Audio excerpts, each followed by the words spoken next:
All right, everybody, welcome back to RJ Talks. Very interesting, another interesting week in the NFL. But before we get into those games, we wanted to talk about a few things that we won't be holding a segment for. And that's number one, the Cardinals game, all right? And number two, the outburst that Tom Brady had on the sidelines with his team. Now, before we get into that, Tom Brady has been known in the past for getting very passionate on the field. But considering all the news that's coming out about him, it's only fair that we start to discuss it a little bit more and we start to pick at it a little bit more. So with that, go ahead and take it away, Ricardo. Yeah, hey guys. So pretty much to start off with Tom, the reason we're bringing it up is because it's very something different that we haven't seen, Jose. Very, very different. Guy's not flying with the team. He's going off to a party, creating some resentment, having an outburst on the sideline that it's just an outburst, but usually you covered it up with it's Tom Brady. He's playing great. Like he has a right to he's leading his teammates to come with him. But the offense, let's be honest, Jose, it's been bad. It has not been good at all. No. Yeah. They're not looking like the team that we certainly thought they were going to be this season. It's still 6 weeks in. There's still some time to turn it around if they can. But right now, not looking good at all. Losing to Mitchell Trubisky, my goodness. And maybe Tom's off-field issues are starting to affect his teammates. Who would have thought we would have said that in our lifetime? But things going on with his family, without getting too personal, and then going to Kraft's wedding on the weekend before missing walkthrough as well, is very, very much affecting this Bucs offensive continuity. And, I mean, they just lost to the Steelers, who could arguably have been 0-5 going into that game. Definitely. Yeah. So and then, go ahead. A lot of his issues are starting to spark again, and they're starting to come onto the field because and we're going to be completely honest too, this last game was not very good for him at all. Just on a personal level, he did not play good football, and I think that started to get into his head a little bit too. As far as his personal life goes, we're not going to be mentioning that. We're not going to be talking about that because we're not there. All right, we have no idea what's going on. All right, so but whatever is happening off the field and whatever's happening on the field is obviously starting to affect him, and a lot of that anger and a lot of that resentment is starting to bring the team or break the team apart or break the team away from him, maybe. So it's fair to say that the team is not entirely feeling the chemistry that they should, and because of that, their potential is stunted, unfortunately. Yeah. So that's pretty much all we could say about Tom Brady. Now let's get into the Cardinals game, Ricardo. Really quick. Yeah. I mean, really quickly. I mean, this team never fails to disappoint me when I expect mediocrity and patheticness. Specifically with a head coach who doesn't know how to game plan against a team that should be that traded away all of their assets, and they still somehow managed to score 3 points, field goals, not a touchdown. I mean, everyone's like, oh, DeAndre Hopkins is going to be back. I'm like, he's going to be coming back to what? The team's awful. Straight to the point, it's awful. It has talent on there, but it's clearly not being coached the right way. And if you ask my opinion, Jose, they might be heading into a top 5 draft pick. And I don't know if Bryce Young can exit early, but not this year, maybe next. But I'm just saying, it's looking that way, and I wouldn't be complaining if there were some changes. You know my feelings on the issues. Very much so. Very much so. And also the fact that Kyler Murray, up until this point, has been given every chance imaginable. He's been given the money that he has requested, and he has not delivered exactly as we predicted, exactly as a lot of the league had predicted as well. So it's funny. It's funny, but it's also very disappointing, right? It's funny because a kid is starting to learn his lesson, I hope, and it's sad because this team has talent, but they just don't know how to utilize it. It's funny to me, all around. Oh, absolutely. So I'm disappointed. Yeah, it's funny to me. Yeah. All right. Well, we thought that we could touch on that. Now, getting into Week 6 games, starting off with the Bills versus the Chiefs. I'm Jose. And I'm Ricardo. And welcome back to RJ Talks, everyone.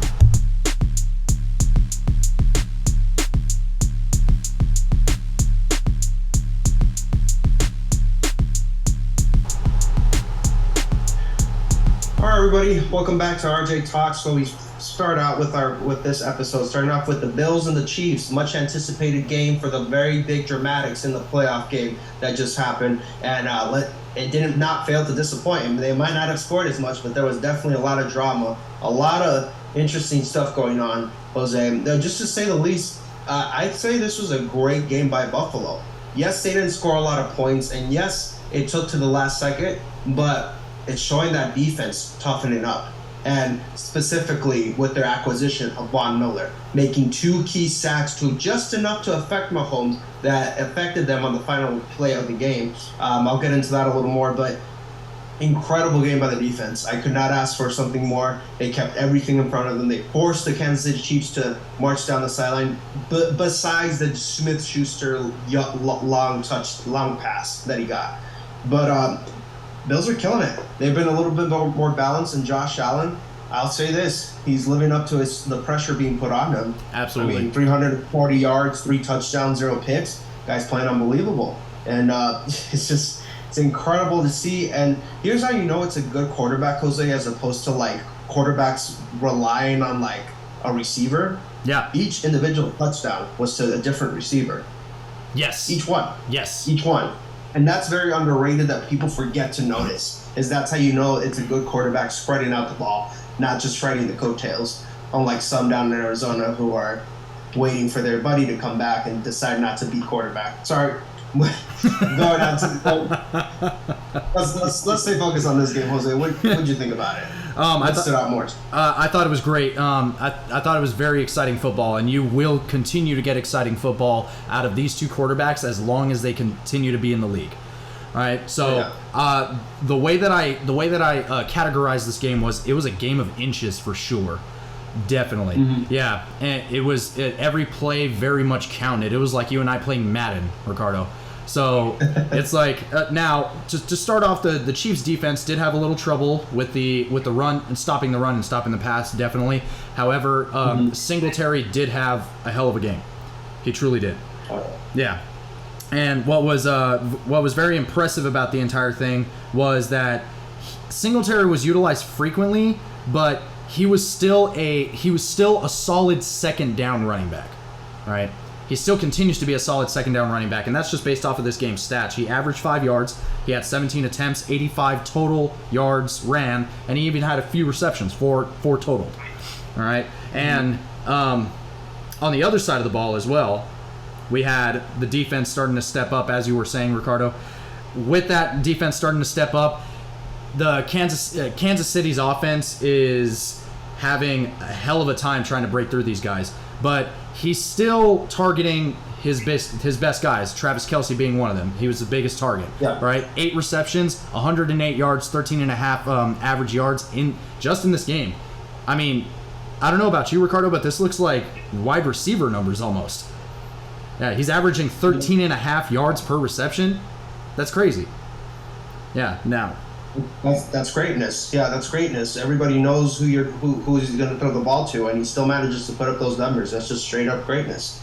And I agree with you, man. It's very hard to stop. But one key thing that I noticed that may have been the difference in the game is that there wasn't a touchdown in this game for Travis Kelce. That's right. There wasn't a touchdown. Yeah, there wasn't a touchdown, and Juju Smith-Schuster, he got the touchdown, but it's about scoring points and adding touchdowns when you get the opportunity. Mahomes puts up great stats like always, the 338 passing yards, 2 touchdowns, but it was those 2 weird interceptions because it honestly, and credit more to the Bills defense for forcing him to do this, because you could tell he was under duress even when they weren't close to him. This is why you need pressure, Jose, is because even though you might not get there, it'll force bad decisions. Even Patrick Mahomes, he made some bad decisions through a red zone interception. Yes. When's the last time you've seen Patrick Mahomes throw an interception in the red zone? That's like the cardinal sin. You never either throw it out of bounds.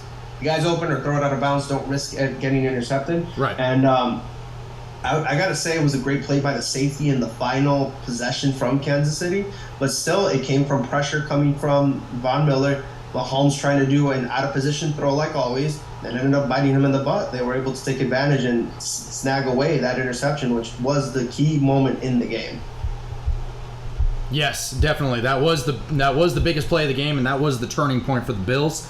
One play in particular that I did want to mention was Josh Allen's touchdown pass to Davis in the second before halftime, like right before halftime too. Oh, yeah. Yeah, and this is why Josh Allen is so fantastic, and this is honestly why quarterbacks end up being great, right?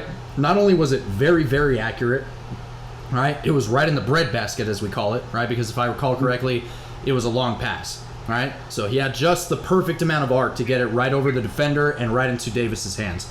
Great accuracy, as well as great attention to the defense, right? So Davis not only burned the corner that was covering him, the high safety was also headed in the opposite direction. So not only was that high safety, okay, so for those of you that are listening at home that don't know what we're talking about when we say high safety, usually when you're running a defensive play, not usually, but there are times where you're running a defensive play and the safety, the guy that's all the way in the back, is headed upfield, right, towards the end zone. Now, he could be headed either in the left direction or the right direction, or back or forward, doesn't really matter, right? But the point is that this high safety was headed in the opposite direction of Davis and the cornerback that was covering him. So Davis cleared the corner, right, and he had all the space in the world to head into the end zone. Josh Allen saw this, and he also saw that the high safety was headed in the opposite direction. Therefore, the only coverage that was on Davis was blown. So he was able to get that accurate pass straight into Davis's hands, and he scored a touchdown in that way. There was a similar touchdown pass to Stephon Diggs as well in the third quarter. So that being said, and the final touchdown pass to Dawson Knox in tight one-on-one coverage, right, from the Kansas City defense. So Josh Allen is such an effective quarterback because not only can he throw it accurately, he is paying so much attention to the defense, and he is reading the defense to the point where he makes the in-the-moment decision that is the best one. He makes great in-the-moment decisions. No, we're seeing him entering his prime right now. Like that potential in that pre-draft that some GMs had. This is what you expected. Well, I'd say it's even more than expected because he's not just being an athlete out there. It's like you said, he's being a tactician, reading the defense, quarterbacking, and making it a lot more difficult for the other teams to stop him. And honestly, Jose, with this game, it might be a decider down the line in seeding. It might give the Buffalo Bills the opportunity they need to have the playoffs come through Buffalo. Absolutely. Yeah. It's very, very exciting, especially for the Buffalo Bills, the team that we have favored in the AFC. Now, even in their tough moments, because they have had a few tough moments where they go against difficult teams, right? It's the past few weeks, and the one loss that they have, right? We still aren't worried about Buffalo because they continue to be so effective and they continue to be so efficient, and they get up and they learn from those losses. And really quickly, one of the things that differentiates them from last year to this year is that they blew bad teams out of the water, which is what you're expected to do. But when games got some kind of close, like the Patriot game, the one where they only threw it 3 times when it was really, really close. Yep. Buffalo wasn't converting and they weren't winning. And now their games, they're close, but they're winning them. They're winning close games this year. So in those playoff moments, they'll be ready and they won't be afraid to take chances, do whatever it takes to win. And trusting guys, specifically Josh Allen having Gabe Davis being his solidified number 2 option. A lot of times it was Dawson Knox, but not to have that threat on the outside, going to make things a lot more interesting. I mean, we could talk about this game all day, but we got to move on. Yeah, absolutely. But one last thing that I did want to mention was how effective Patrick Mahomes is right now. Right? So obviously he's missing his deep threat, which is Tyreek Hill, right? But week after week now, he has continued to throw it around, right? He's getting one pass to at least one receiver each game. Smith-Schuster, Juju, is definitely proving to be a solid second receiver, as we said, the very beginning of the season, or during the offseason, rather, for Kansas City. And throughout this season so far, he has 370 yards. He has a single touchdown, which he scored in this game. And he has caught 27 of his 40 targets. Right, so 68% of his passes that are thrown to him, he catches. Right? So with that being said, those aren't starting numbers. Those are not starter receiver numbers. However, that is a great secondary receiver. And as we said, Travis Kelce, just in this game, has 108 yards and averages 13.5 yards a game, as well as eight receptions this game too. So Travis Kelce is now starting to become the number one target for Patrick Mahomes, as we have predicted. However, he's still passing the ball around to the receivers that are able to run those longer routes. So he's relying a lot more on his yards after the catch as well as his football IQ. Absolutely. Yeah, doing very well for Patrick Mahomes. So although they did lose 24-20, a very close game for both teams. However, the struggle that they have is still that defense, the Chiefs. It's getting better, but it's not entirely there. Also, they got shredded by the Buffalo Bills, so there's really not a whole lot of shame in that. No, they kept it close. We'll give them that. Like, they kept it close, which is a lot you can ask for that Bills offense. So, like you said, they're getting better, but it would ultimately be their detriment in the long run, because you have to have closing on the other side of the ball. You have to be balanced all around. Not much more to say about that. Yeah, because it's pretty much it's beating a dead horse. You need balance, and everyone knows how we feel about balance on both ends of the ball. For sure. Now, before we head into the next game, I would like to let everybody know that we still have an Instagram page, right? Still have an Instagram account, and all of our episodes are being uploaded onto YouTube. If you like what you hear, go ahead and subscribe to the YouTube channel, as well as follow our Instagram at RJTalks_11 for all of our updates on episodes that we're going to be uploading. And with that, we're going to take a short intermission, and we will be back with the Patriots and the Browns.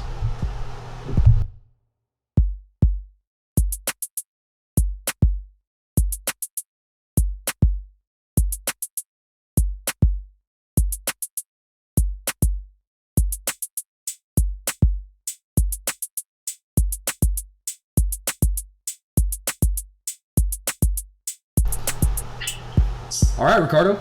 First time in a few weeks that we talked about the New England Patriots. Mm-hmm. Yeah. Now, with my team, right, we've obviously had a lot of struggle on the offensive side of the ball. Now, it seems like this game we did step it up a little bit. Our offensive scheme does not look too different. However, it just looked like the Cleveland Browns were not the Cleveland Browns. On both sides of the ball, they just had a rough game all around. Jacoby Brissett, in particular, playing against his old ball club, mind you. Jacoby Brissett had a rough game, especially in long passing. Mm-hmm. He totaled 46.7% completion percentage, threw for 266 yards, a single TD, and 2 interceptions. On top of that, the Browns defense gave up a multitude of yards to Bailey Zapp, as well as Ramondre Stevenson, who was pretty much the star running back for this game. Now, one play in particular that I would like to touch on the part of Jacoby Brissett is that underthrown pass in the second play of the game, where he wanted to go for the big play. Right, he wanted to get it downfield when he had a tight end open underneath the line for a quick gain on 2nd and 4. He was trying to go for it on a 2nd and 4 play, right? Now, I would understand, because I do get it, right? Like, he saw that the wide receiver was open downfield, right? However, the accuracy just wasn't there. All right, so Jacoby Brissett just made a big mistake on their part, and Bailey Zapp was just...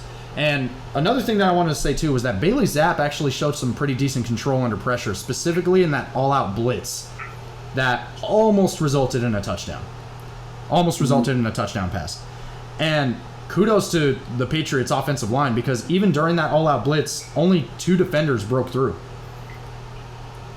One of which was shoved down by Bailey Zapp, and another was shaken off.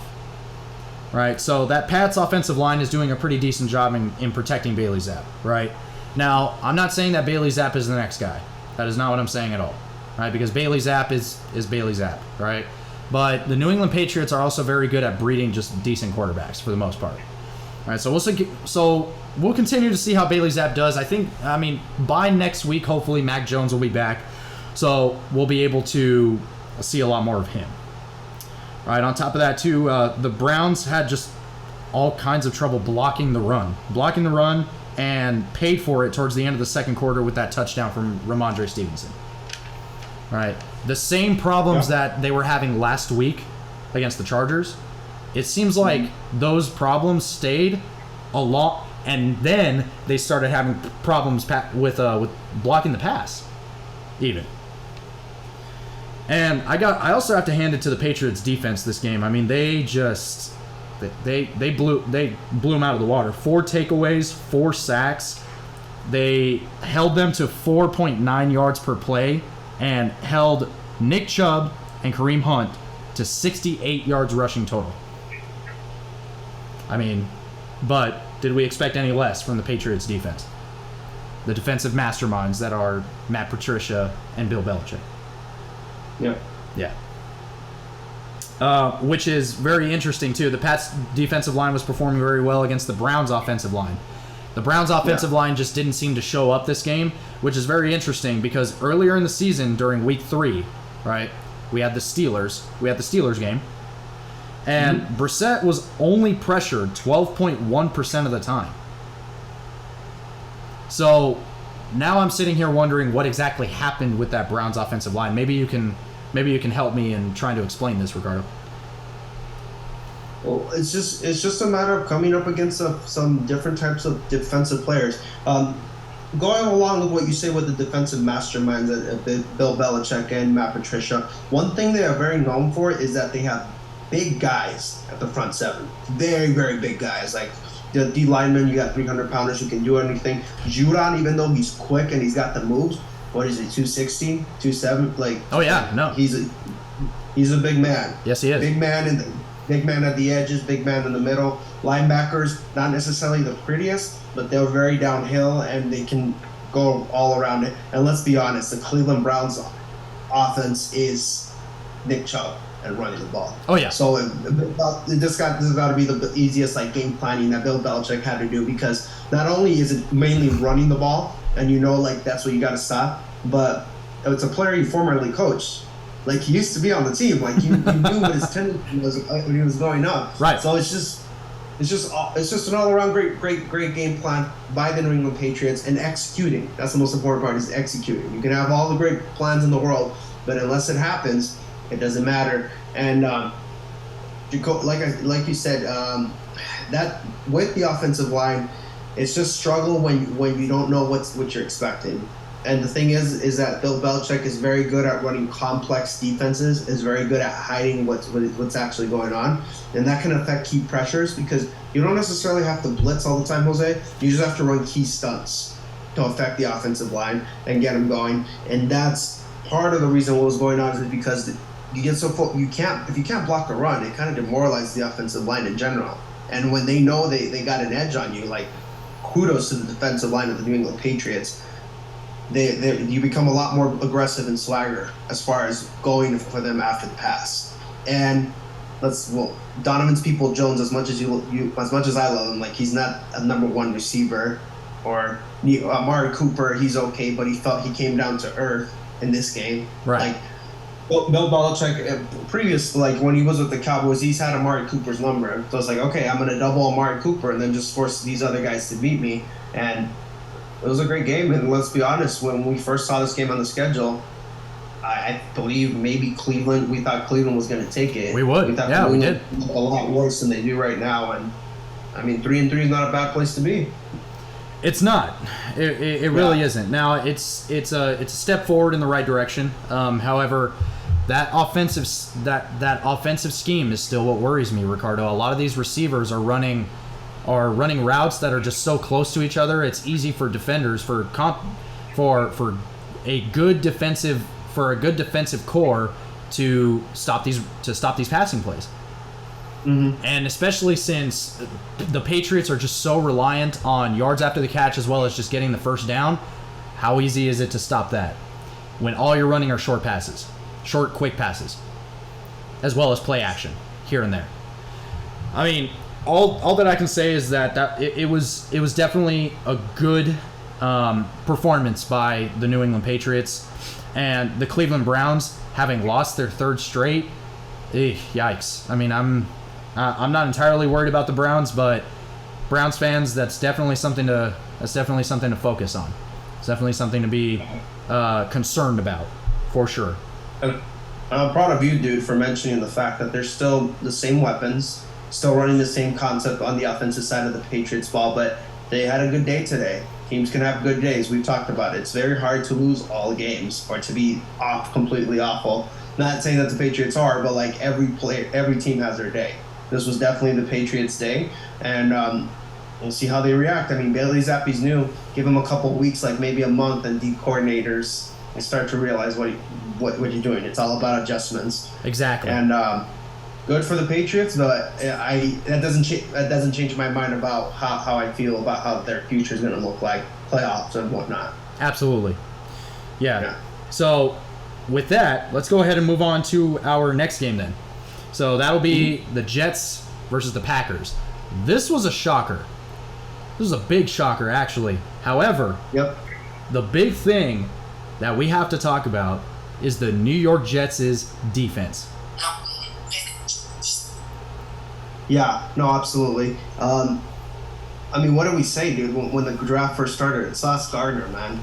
He's just taken the league by storm. He's just coming in with more swagger than he did in college, which is hard to believe for a defensive back to have. But he knows who he is, and he's just very technical, man. There's a reason why I preferred him over the other corners, is that not only is his size and his athleticism incredible, but his technique.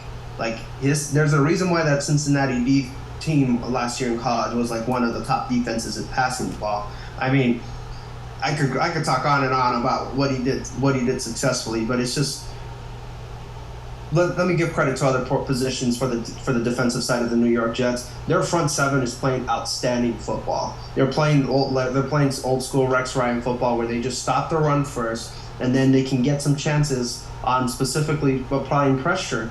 But you got Quinnen Williams in the middle, incredible. C.J. Mosley, he definitely has his troubles going on and off the field, but he is a very, very good middle linebacker and definitely a great added part for that defense. And they didn't get any interceptions, but man, did they make Aaron Rodgers have to struggle for each and individual play. It was amazing. It was amazing play by the New York Jets. I keep saying Giants because the Giants play great. Yeah, the Giants are playing very well right now too. Yeah. But yeah, the Jets are very much defensive-led team that has their offense just don't mess it up and run the ball. A testament, Jose, a proven quality way to win games is run the ball effectively, play great defense, don't mess it up on offense. Certainly one way to win, and Jets have been doing it so far. I don't know how many Jets fans thought they'd be 4-2, let alone win 4 games this season. Yeah, 4 games this season, as well as 3 straight wins. Yep. So literally the complete antithesis of the opposite of the last game. All right, so we have the Browns losing 3 straight. Now we have the Jets winning 3 straight. And as you know, Ricardo, 27-10, mind you. So as you know, Ricardo, the Packers offense with Aaron Rodgers at the helm, it's hard to stop that to begin with, right? And on the defensive side of the ball, you also have some pretty good talent. Not as good as they used to be, but still great, I would say. Yeah, they still play pretty great football. The fact that the Jets could still score points against this Packers defense is absolutely phenomenal. Now, let's address the elephant in the room here. The elephant in the room being Zach Wilson. All right, Zach Wilson is easily the weakest point of this team. And I know each week that we're going to be talking about the New York Jets, we're just going to rip hard on Zach Wilson. But that's only because the Jets are starting to progress. They're starting to get better and better. Yeah. And with improvement, your weak links are going to start coming to the forefront. Oh, yeah. Yeah. So, and unfortunately, that weak link is Zach Wilson. Early on in the game, he was continuing to take sacks, right? And although the Jets scored 27 points, none of those touchdowns were put on Zach Wilson's name. He himself did not score any touchdowns at all. Yep. The Jets still need to work with the offense against elite/great defense, right? Mm-hmm. So they still have to do that, right? Drives resulting in kicks often in the first half. That's what's happening, is that they're not able to convert on third down. And Zach Wilson is continuing to complete passes where receivers are wide open. Like 10 yards open. Ricardo, in a professional league, even against one of the worst defenses, how often does that happen? Very rarely. Yeah. Very rarely. It has to be a complete mistake. And if it does happen, Jose, it probably doesn't happen again for the rest of the game. That's true, because even though say the Houston Texans, right? Even though the Houston Texans are one of the worst teams in the league, or the Carolina Panthers, right? Even though the two of them are some of the worst teams in the league, at the end of the day, they're still professionals, right? So we're not going to be seeing these wide open receivers like we would in a college game, in a college football game. All right, so not one touchdown was given to Zach Wilson, and Wilson ended the game with a 55.6% completion percentage.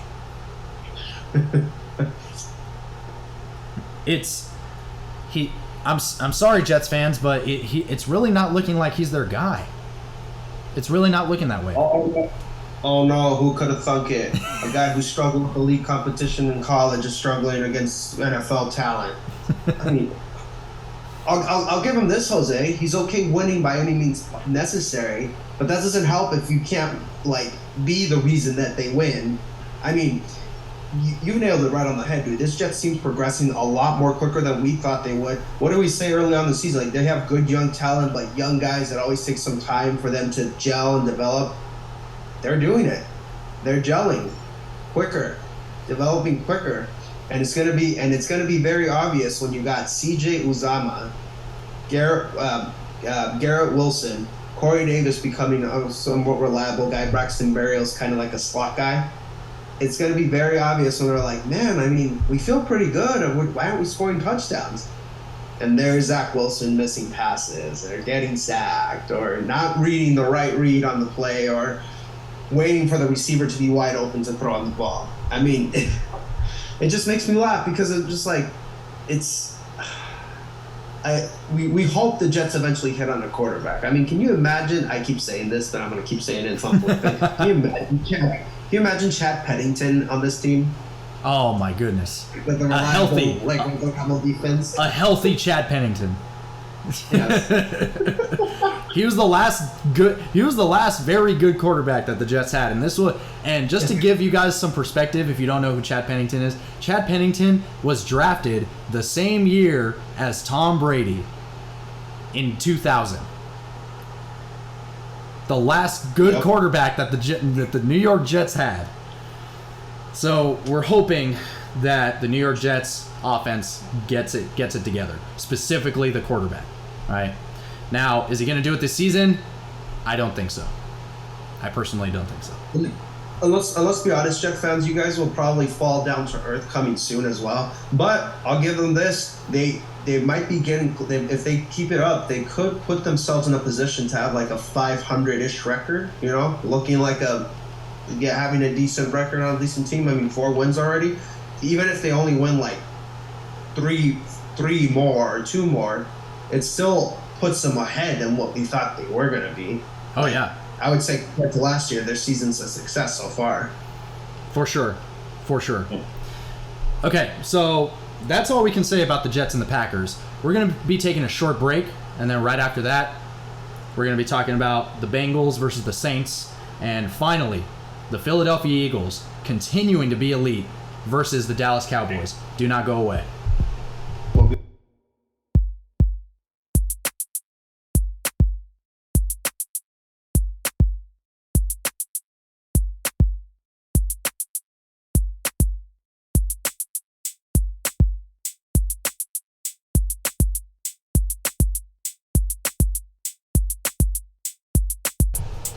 All right, second to the last game.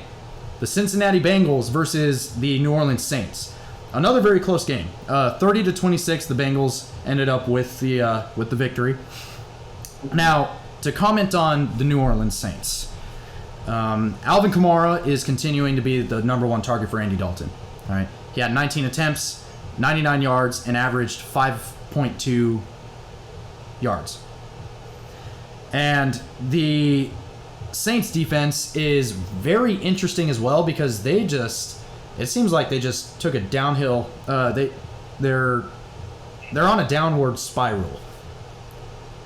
At least the beginning of this season. Again, we're 6 weeks in, so they could start to bring themselves back, but it's definitely a rough season for them so far.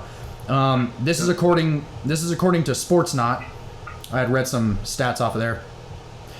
They're averaging. Other teams are averaging 30 points per game against that defense. Opposing quarterbacks are totaling 730 yards with a touchdown to interception ratio of 6-1. So six touchdowns to 1 interception. And they're allowing a passer rating of 113.7 on average. So based off of that, it's very easy to say that the New Orleans Saints defense is really starting off rough this season. And it's a shame because I've talked them up so much, especially after last year against the Tampa Bay Buccaneers. They put on a hell of a game. They really did against Tom Brady, against an elite offense. So this year, I'm not entirely sure what's going on with them, but I can't really speak on what it is. Right? It just seems like their chemistry is a little off. Right, because I can't exactly pinpoint this, and I can't exactly pinpoint where the mistake is. I don't know if you can, Ricardo, but I mean, just had a hard time. Well, I'll say this: this game, Jamar Chase was tired of not getting catches and scoring touchdowns. Yes, Joe Burrow and Jamar Chase looked like themselves for once this season, and it was a lot of fun to watch. Not to take too much time off of your side, but oh no, go right ahead, man. Yeah. The New Orleans Saints defense is specifically. Did we both get fooled? I mean, we thought that they would have some semblance of being like a top 10 defense at the very least. Definitely, but it's just been rough, and you pointed it right on the head, Jose. It's just their secondary's been playing awful football together.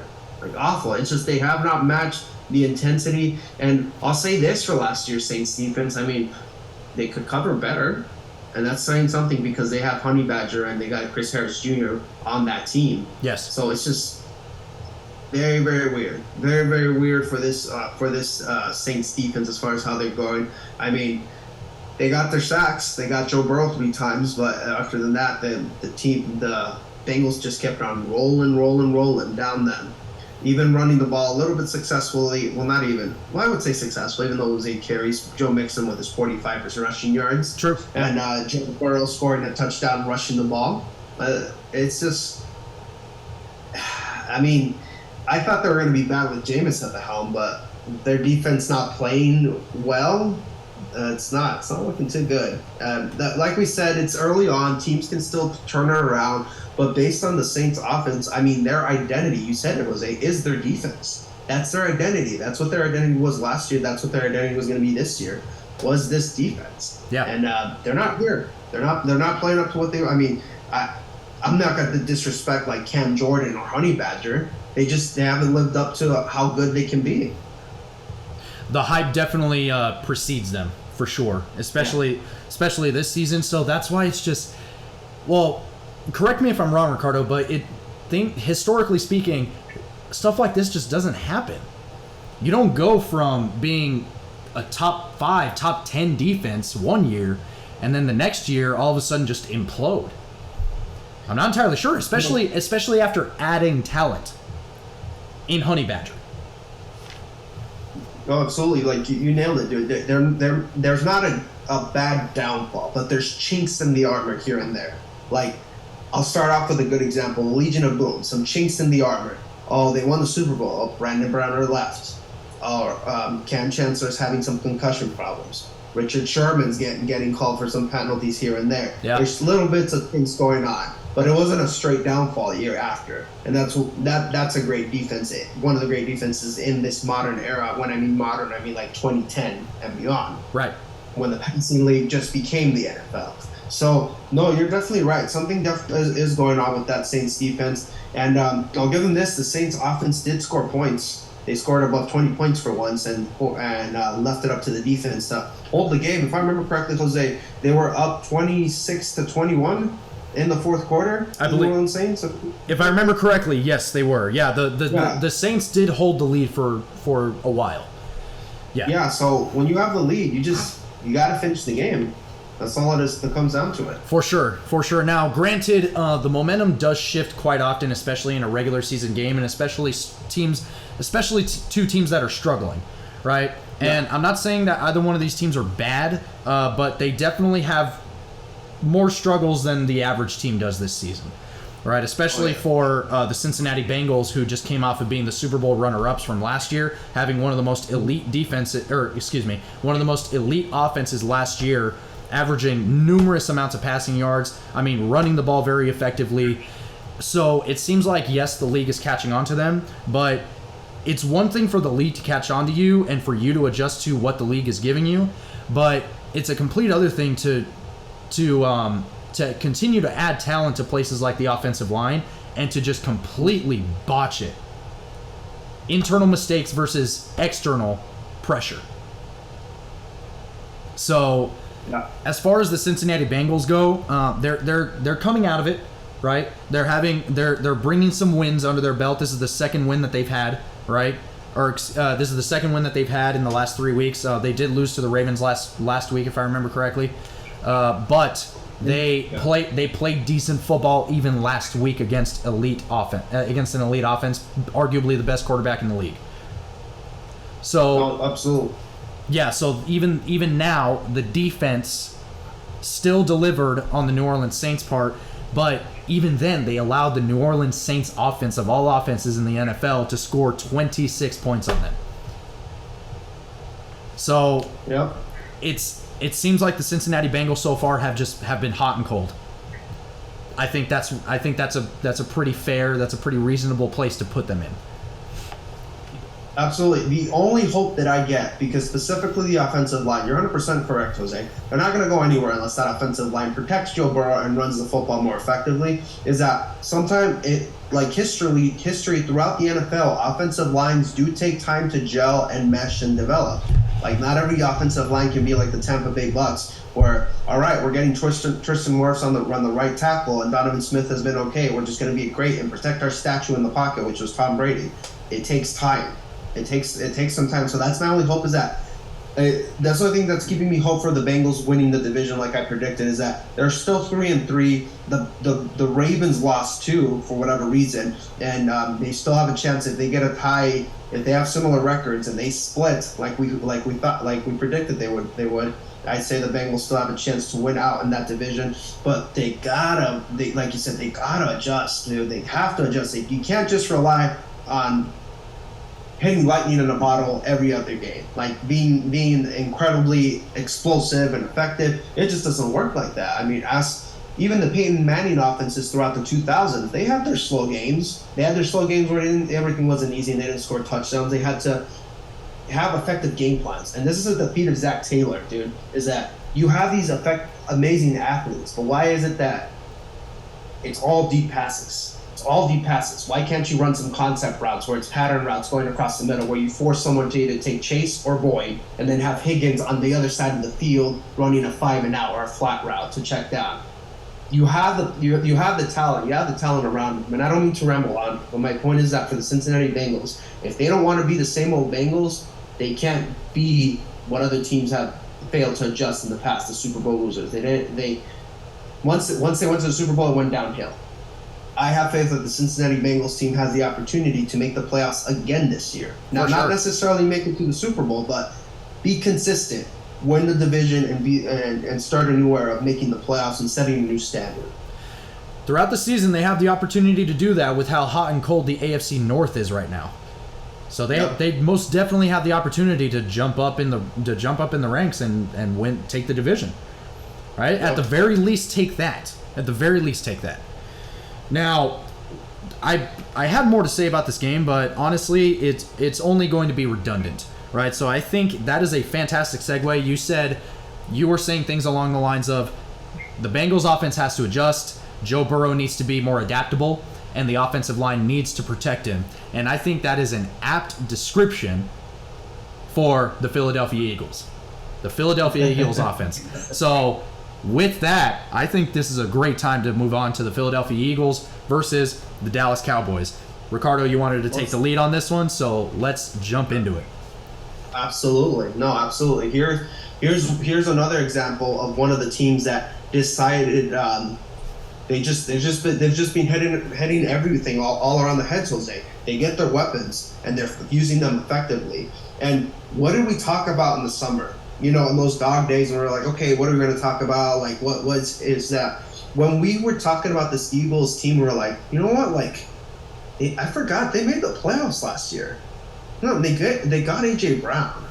It's like they have some weapons. They have Devontae Smith. They're not awful. Like, they have a chance to be good. And then we went over the weapons and we convinced ourselves, no, they're gonna win the division over Dallas. Yeah. Because if they have their defense is doing good. Now, I had no idea that their defense was going to have the top two corner duo in the NFL. I mean, Darius Slay and the other guy's name eludes me, excuse me, but Darius Slay and the other corner for the Philadelphia Eagles defense, they've just been dominating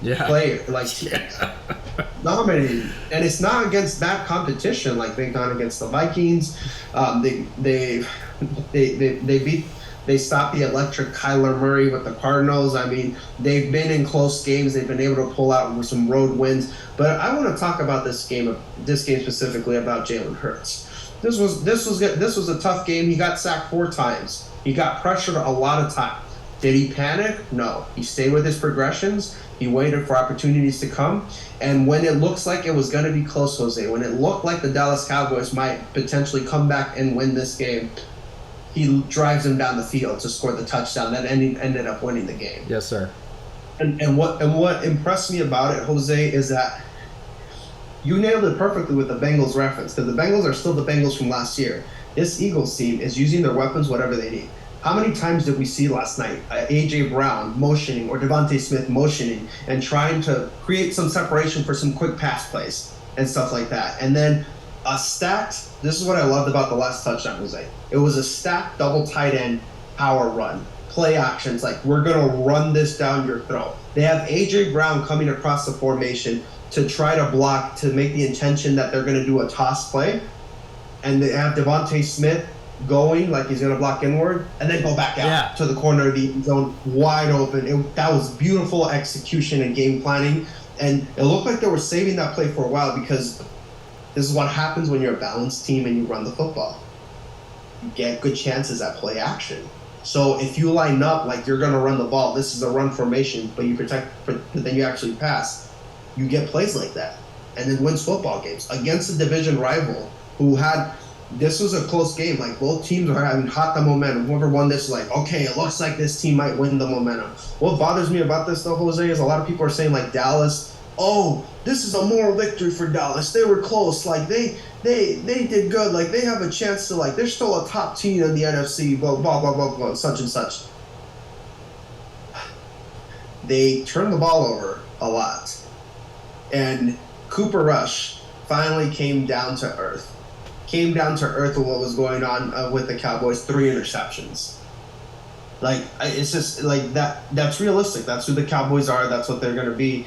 I'll give credit to this one guy alone. He finally showed up after 3 years of missing in action. Ezekiel Elliott. You know what I'm talking about. I'm laughing because I knew exactly who you were going to say. Oh, my goodness. Yeah. That's funny. No, absolutely. Like, he finally, look at me. Oh, my God. I'm an NFL running back. Let me be effective and try to run the football here. I mean, it's just... It was a great overall team win by the Philadelphia Eagles, because things came early and they struggled. Like they definitely have some things they need to clean up because they got 2 short fields and they only came out with field goals out of them, which kept Dallas in the game as opposed to if they scored touchdowns. But I'll say this, Jose. I'm more confident in a team that wins tight games when things aren't going your way, because down the line, that's what the playoffs are. You know what you and I have both seen it like years after years in the playoffs. Nothing goes according to plan. You just got to adjust to what you see on the field and go, well. Now, the Eagles were frustrating me a little bit because they weren't running the ball as much as I wanted them to, but Miles Sanders still got his 71 rushing yards, 18 carries, a touchdown. Jalen Hurts tried to run the ball here and there as well, but they were able to stay just balanced enough to do that play action. And that was a lot that I just went on, but it was a great game for the Eagles in my opinion, and one of the more composed games of Jalen Hurts' career. Even though the stats seem mediocre, 155, 2 touchdowns, 15 for 25 passing, but it's that he got pressured, and it was in his face, and it was all on the bright lights. The whole world was watching him, and he didn't fail. He didn't shrink. And that's a great point that you just brought up, Ricardo. Jalen Hurts, he didn't take a back seat in this game, but he definitely was not the MVP of the game, right? So like you said, 60%, 155 yards, 2 TDs, but 0 picks, 2 touchdowns. So the fact that Jalen Hurts is still putting up numbers like this, even when he's taking a back seat, he's willing to. It's a testament to where his focus is. He doesn't have to put up the big numbers. He's not trying to put up the big numbers. He's going for the win. He's going for the balanced offensive win. And that is why, right now, I stand and I say the Philadelphia Eagles are the best undefeated team in the past, 4 years? Because we've seen undefeated teams every year. Like teams that go 6-0, 7-0. Last year it was the Cardinals. The year before that it was the Steelers. I don't remember who it was the year before that, but the past 2 years, we have that team where they go 8-0, 9-0, right? And we're like, yeah, you know what? We're not convinced. We're not convinced because we saw the Steelers' schedule 2 years ago. It was the easiest schedule we had ever seen in our lives, right? With the exception of the Baltimore Ravens this season, but even then they aren't undefeated. And then you also have last year the Arizona Cardinals who just couldn't lose. So, but again, we weren't convinced because, as you were saying, Ricardo, wait until after Thanksgiving. Wait until after Thanksgiving, you will see those real teams that will start to show themselves. The Philadelphia Eagles, I'm convinced. I don't see them losing steam. They may lose a game, they may lose 2 games.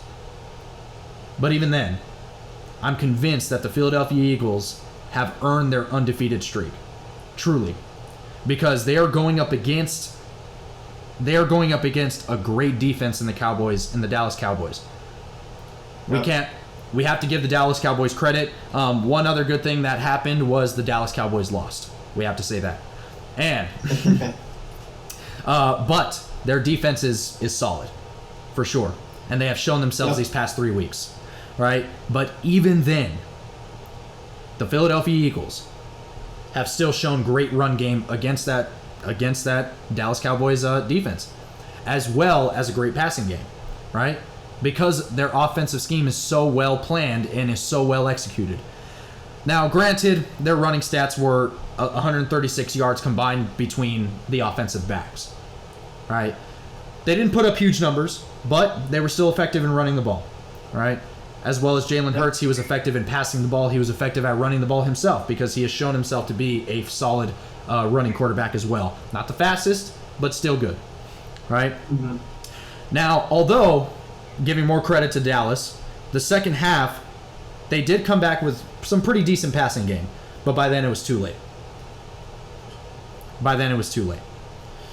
Also, we also have to mention this. The Cowboys were penalized 10 times throughout this game, resulting in a total of 72 yards lost.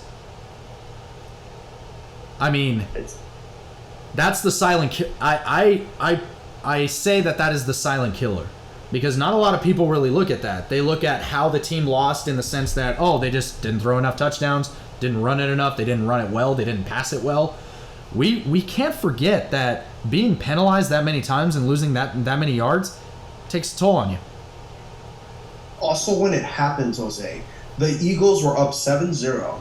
It was a 4th and 4, and they were like debating whether to kick the field goal or not. It was at the Dallas 20-yard line. They held the Eagles. The Eagles were about to kick a field goal. Oh yeah. But they decided to go out and do the snap count. What happens? Right on cue from Dallas, offsides. Offsides. It gives them the 5 yards, extends the drive, makes it a 14-0 game. So that makes a huge, because look, this game was 17-20 at one point, 20-17. So who's to say if the Eagles were held to a field goal that Dallas didn't pretend, maybe even take the lead in the game? It's just when those penalties happen, that's the worst part. And I agree with you. It's just, I got remnants of old Dallas. You know why, Jose? You said they had the passing game going? They did. Because they were down. That's because they were down in the game. Well, what happened when the game was 0-0 and 7-0 or 7-7? Took a back seat. Yep. They were out to lunch. You know my stance on this. When players get stats, I'm like, yeah, you can get stats when you're down 20 points or two touchdowns. You can throw it all over the lot and put up a decent looking performance. But and to the people who did, obviously you're not seeing me, but I put decent in air quotes because it's not decent at all, because the defense feels a little more relaxed, like they can let some things go. They don't have to be as intense going to ball. They just have to keep you in front of them. So, yeah, just remind me remnants of old Dallas, and this whole notion that when Dak gets back, it's going to make them even better. I'm like, no, it's not, because it's the same old Dallas. And the call of the game, Jose, you know which call I'm talking about with Mike McCarthy. I mean, I can go, if you want to say it, I can go into it, but this just affected the game, man. You go ahead. I don't want to extinguish your flame here, so go ahead. It's because it's third and 9. CeeDee Lamb makes a good catch, a great effort, gets the first down. Yeah. They call it short. It was a bad call by the referees. It was a bad call. They got the first down. So what does Dallas do? They don't try to review it. They don't take their time. They no huddle up to the ball, Jose. They don't give themselves a chance to challenge the play. The ball is on your 30-yard line. You don't have to rush this. You can go. I mean, my goodness. If it was to just draw them off sides, Jose. If it was just to draw them off sides, I get it. Like you can't pretend like you're not going to go for it. You go up to the ball and you suspend the psychic, get the penalty. No. Not good old Mike McCarthy. Let's run a play action rollout. It's 4th and inches. Do I try to run it? Do I try to sneak it? No. Let me have my backup quarterback roll out to the right and try to throw a pass on the move. And then not only does my quarterback not hit the guy like with a dime, with a rope, he lofts the ball super high, so that way the defender can go ahead and tip it out of the air. I mean, those two. Okay, so that penalty in 4th and 4 affected them, and that decision on 4th down affected them even more. It's 4th and inches. You can take your time and be like, okay, I'm going to challenge it, or you can call a timeout if you want, and then just be like, okay, here's the key play that we're going to run because it's a very important down. Nope. And that comes because you have undisciplined coaching who does no idea what's going on. And people are going to argue like, oh, well, like, they were on the field. They didn't know their guy didn't tell them. You're the freaking head coach. You can be like, hang on, guys. Just take it back a bit. Get some time. Like, we'll wait. And then even if you don't want to challenge, you can just call a timeout and they get it all under review. But, yeah, dude, it's just – this is coming from a person who has – a lots of experience with horrible head coaching, specifically right now, and how penalties affect your players. So that's why I went on a rant. I just realized how long I was talking, but man, it's just it's not a silent killer for me, Jose. It's a loud killer. Well, it's a silent killer in the sense that not a whole lot of people talk about it, right? So it's something that definitely is a huge detriment to a team, to the performance of a team, but at the same time, it affects the game. It can turn the game around, especially with an elite offense like the Philadelphia Eagles. But we would love to continue to get into this. But with all that, we're going to cut this episode off. Now, thank you so much for listening, everybody. If you like what you hear, go ahead and subscribe to our YouTube channel and follow our Instagram at RJTalks_11. Thank you again so much for listening to our rants week in and week out. See you guys next week. Yeah, we will see you next week.